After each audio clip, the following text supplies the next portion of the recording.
Solve किया जाता है। कौन सी विधि से? विरोधाभास विधि से इसको सॉल्व किया जाता है। हमेशा इसमें विपरीत माना जाता है। क्या माना जाता है? क्या शब्द कहना है अपन को? अपरिमेय। तो क्या मानना पड़ेगा? परिमेय। आगे बात समझ में, नोट करिए। माना कि कैनी 5 एक परिमेय, बेटा बात नहीं, परिमेय संख्या है।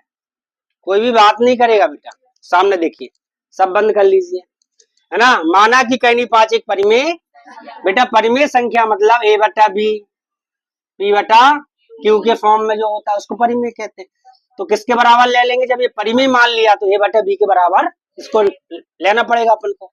तब a बटा b बराबर कितना हो जाएगा?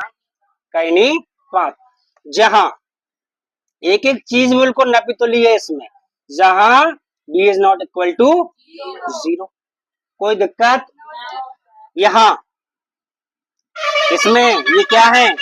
a तथा b दो पूर्णांक हैं। दो पूर्णांक मतलब इंटीजर, है ना। दो पूर्णांक हैं जिनमें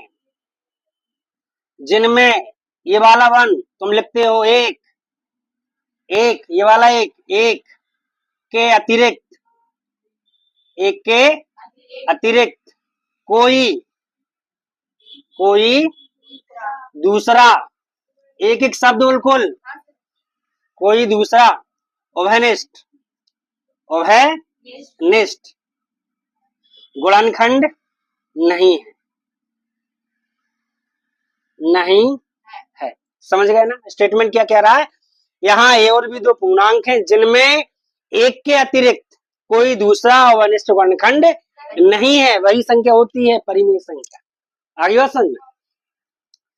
इसके आगे बेटा इसमें क्या लगा है? कैनी हटाने के लिए क्या करना पड़ता है? वर्ग करना पड़ता है। तो अपन लिखेंगे दोनों पक्षों का वर्ग कहने पर। ये आगे की स्टेप है ना, ये तो ब्रैकेट में आता है, इसी का लिखा हुआ है इसके बारे में, ये है ना। दोनों पक्षों का वर्ग करेंगे, a बटा b पे भी क्या लग जाएगा? होल वर्ग, और यहाँ 5 पे √5 पे भी क्या लग जाएगा? होल वर्ग। वर्ग से कैनी क्या होती है? कट जाती है। और ये वर्ग को बांट देंगे, डिस्ट्रीब्यूट करेंगे, ए पे भी लग जाएगा और बी पर भी। तो ए पे अलग लगा दो, बी पे अलग, यहाँ कैनी से वर्ग से कैनी हट जाएगी, तो क्या बचेगा? 5। तब ये बटे में है तो कहाँ चला जाएगा?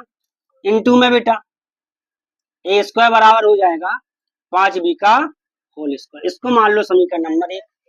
अब यहाँ देखो, इसमें एक थ्योरम है, प्रमेय है ना। कौन सी बेटा? वो 1.1 ही है ना।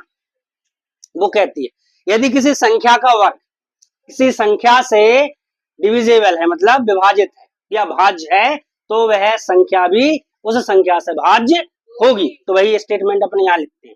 क्या लिखते हैं बेटा? यदि ए स्क्वायर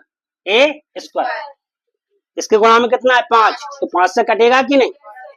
ए स्क्वायर किससे विभाज्य है बेटा? 5 से विभाज्य, 5 से विभाज्य है। यदि ए स्क्वायर 5 से विभाज्य है तो ए भी 5 से विभाज्य होगा,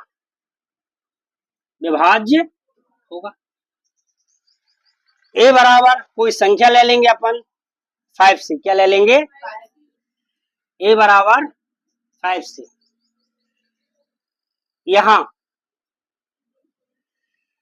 यहाँ जो सी है वो कोई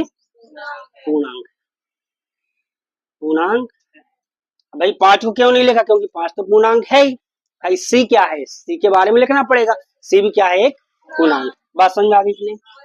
अब जहां अपना ए है वहां कितना रख देना अपन को? 5c कर दूं यहाँ पे, कोई दिक्कत तो नहीं। ए स्क्वायर है तो 5c का होल स्क्वायर हो जाएगा। समझ में आ रहा है सबको? अब यहाँ कितना है? 5, बी स्क्वायर है तो b का स्क्वायर। अब ये वर्ग इस पे भी है और 5 का वर्ग और c का वर्ग c वर्ग, यहाँ कितना हो जाएगा 5 b वर्ग, 5 इंटू में कहाँ चला जाएगा, भाग में ले जाओ, है ना, 25 बटा कितना c स्क्वायर है तो बराबर कितना 25, चाहो तो पूरा भी लगा सकते हो बच्चे ना। कितना बचा 5c स्क्वायर बराबर b स्क्वायर, या ये क्या है, या b स्क्वायर बराबर 5c स्क्वायर, इसको मान लो समीकरण नंबर। यहाँ देखो सेम a स्क्वायर, यहाँ कितना है तो वही बात लिखेंगे, यदि b स्क्वायर, यदि b स्क्वायर कितने से, ये भी 5 से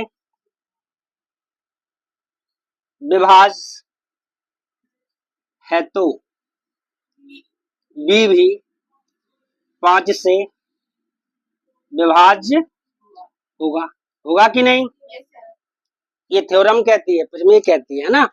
ये हो गया क्लियर। अब देखो समीकरण नंबर 1 में भी अपन ने यही लिखा कि a 5 से विभाज्य है और b भी 5 से विभाज्य, मतलब 5 दोनों का अवनिष्ठ क्या है, अवनिष्ठ मतलब गुणनखंड है कि नहीं, अवनिष्ठ मतलब कॉमन है ना, अवनिष्ठ गुणनखंड है कि नहीं। अब यहाँ अपन ने क्या लिखा है, यहाँ a तथा b दो पूर्णांक है जिनमें एक के अतिरिक्त कोई दूसरा अवनिष्ठ गुणनखंड नहीं है, ये लिखा है। और यहाँ सिद्ध में क्या आ रहा है कि है बेटा, मतलब विरोध हो रहा है कि नहीं, तो हम लिखेंगे समीकरण नंबर 1 व 2 से, 1 व 2 से हमें यह ज्ञात होता है कि, हमें यह ज्ञात होता है कि a तथा b में एक के अतिरिक्त कोई दूसरा अवनिष्ठ गुणनखंड 5 है कि नहीं। यह विरोधाभास